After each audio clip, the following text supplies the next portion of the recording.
I'm Jennifer and this is Kate, and recently on our trip to the Shrine of Christ's Passion in Indiana, we came across this life-size scene of the Last Supper. We were invited to sit at the table and be still with Jesus, and it was just a really wonderful way to meditate on the Last Supper and what it must have really been like.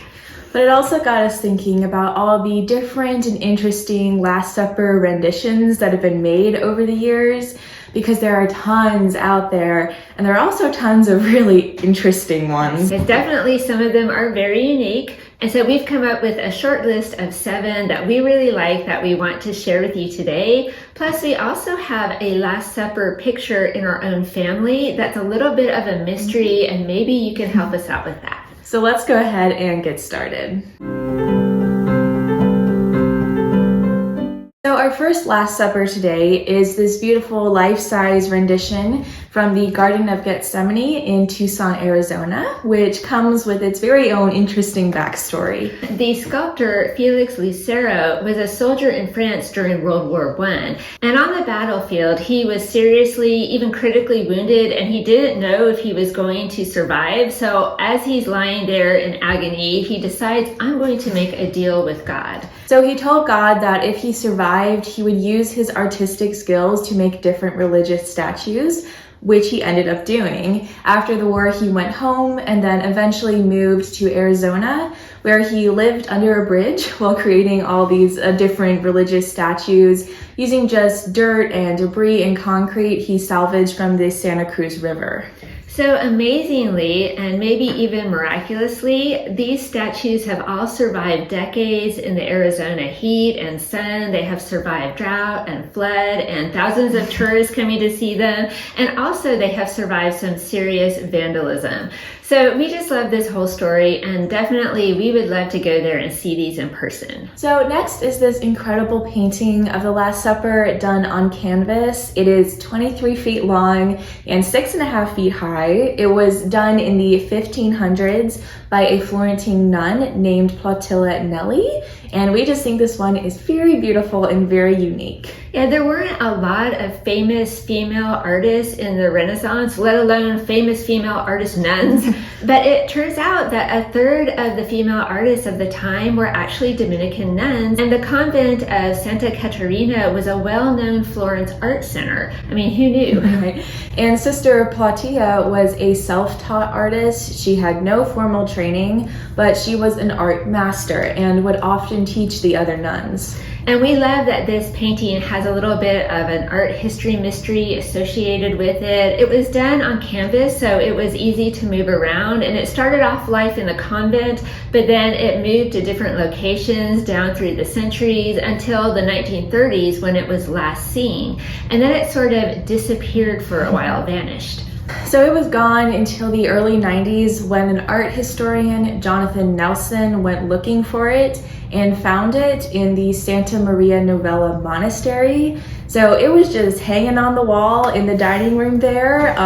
The monks were eating lunch with it every day, had no idea where it came from or what its history was, who painted it. They had no idea what an important painting it was. So recently it was restored to its original glory and is now on display, and we just think it's awesome. We would love to see this one in person, and we are definitely going to find out more about Sister Plautilla and her painting nuns.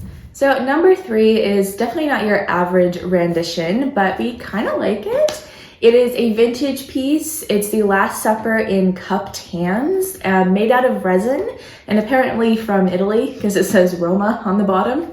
Okay, yeah, so definitely a little bit different. We found this one for sale online from a place in England that sells antique church furnishings.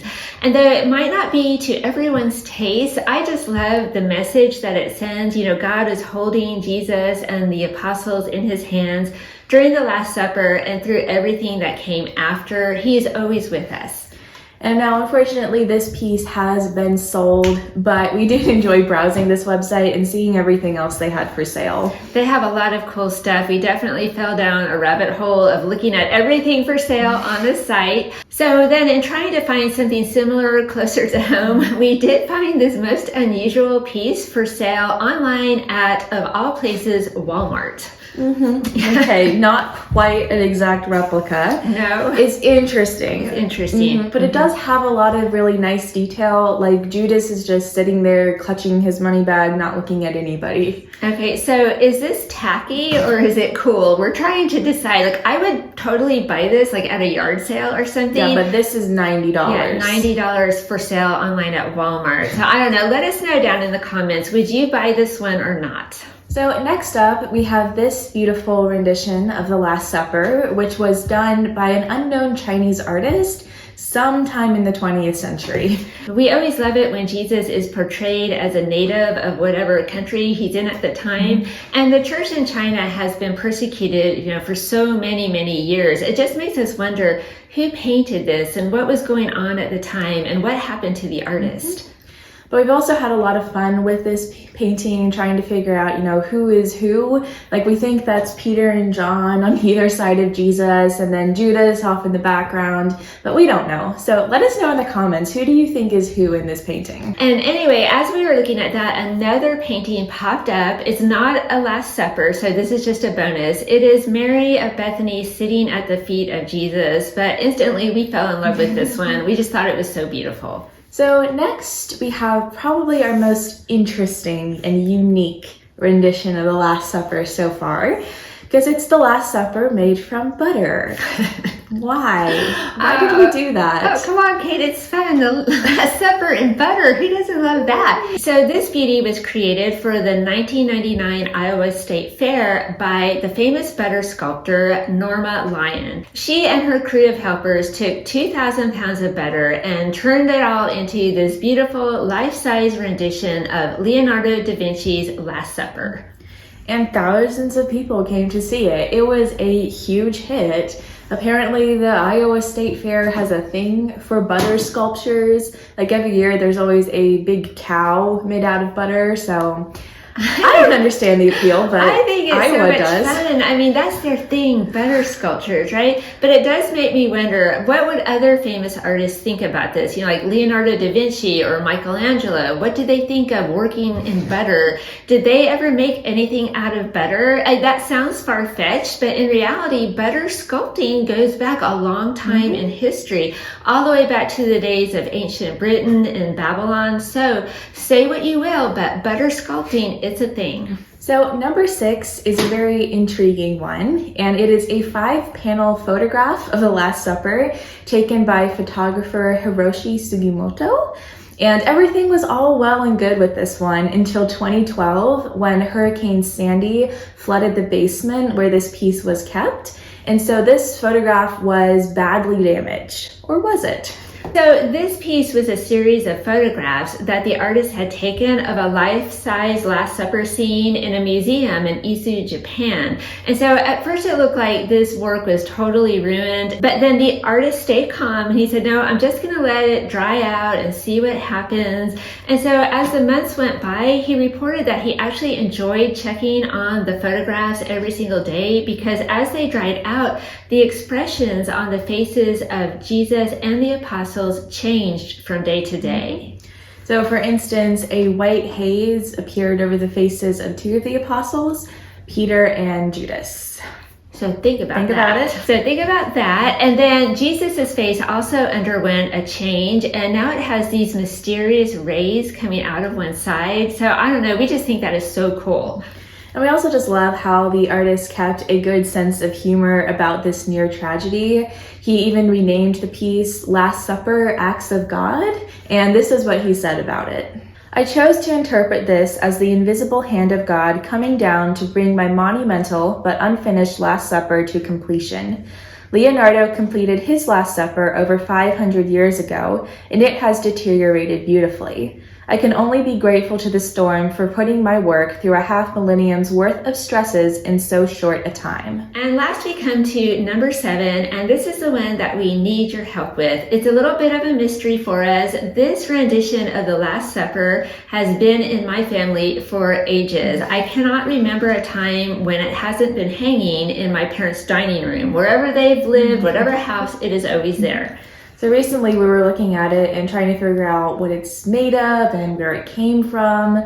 My grandmother thinks she may have bought it at some sort of church sale, but that was a long time ago and nobody actually really remembers. The details are all shrouded in mystery. It's definitely a unique piece. For starters, it weighs a ton. It's not even that big, but I'm thinking this thing weighs at least 10 pounds. If you turn it over on the flip side, it is just painted wood. It's a black board.